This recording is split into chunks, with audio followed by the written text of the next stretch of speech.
What is e-commerce? The term e-commerce means electronic commerce.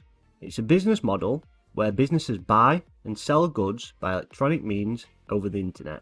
E-commerce can be conducted over computers, tablets and smartphones, and as technology develops, other smart devices are added to the list, such as shopping via voice through things like Amazon's Alexa.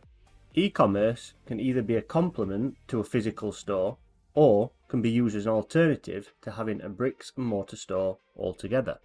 According to Statista, $4.2 trillion was spent via e-commerce in 2020, and this is estimated to reach 6.3 trillion by 2024.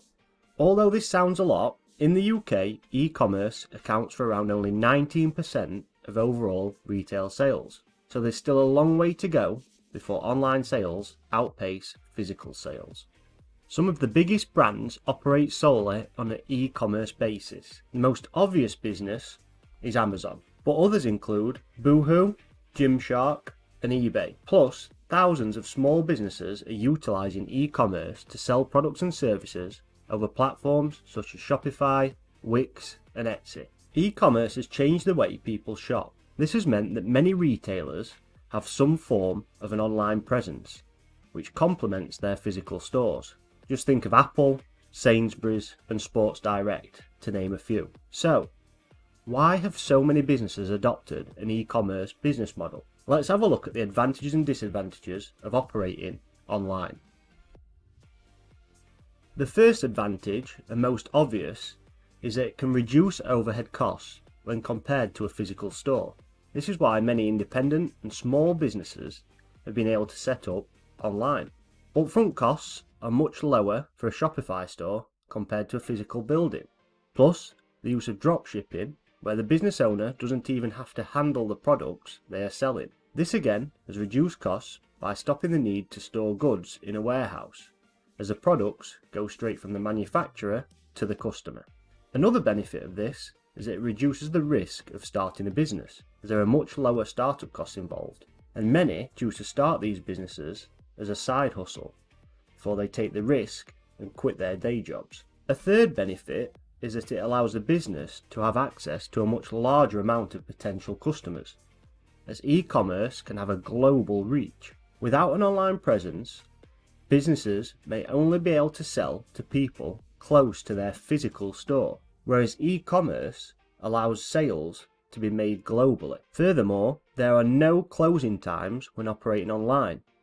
You can sell at any time of the day or night, in any time zone, with 24/7 availability. And finally, there are a variety of payment options in terms of card payments, PayPal, and now even cryptocurrencies. This is convenient for customers, but also great for business, as these options mean that the business receives payment at the same time as the purchase is made. But also, things such as one-click payment on websites makes the process much simpler for the customer and puts less thinking time between the purchase, meaning higher conversion rates and higher sales. But, like most things, there are always disadvantages, and this is true for e-commerce. The first disadvantage is that there are more competitors, as other retailers in your sector are also taking advantage of the benefits of e-commerce. This has meant that customers can also compare prices easily without having to travel to another store, as they can simply open a new tab, browse a competitor's website, or even use a price comparison site to check your product against others. Another disadvantage is that it is a totally different business model compared to running a physical store, and therefore the business needs employees with the skills to operate an e-commerce business.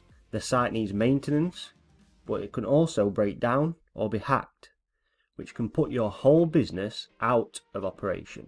Finally, if a physical product is purchased online, then customers have to wait for the item to be delivered. Although Amazon have managed to cut delivery times dramatically to same-day deliveries in some cases, customers still have to wait for their goods, and in a lot of cases have to pay for delivery, which is a negative for the consumer.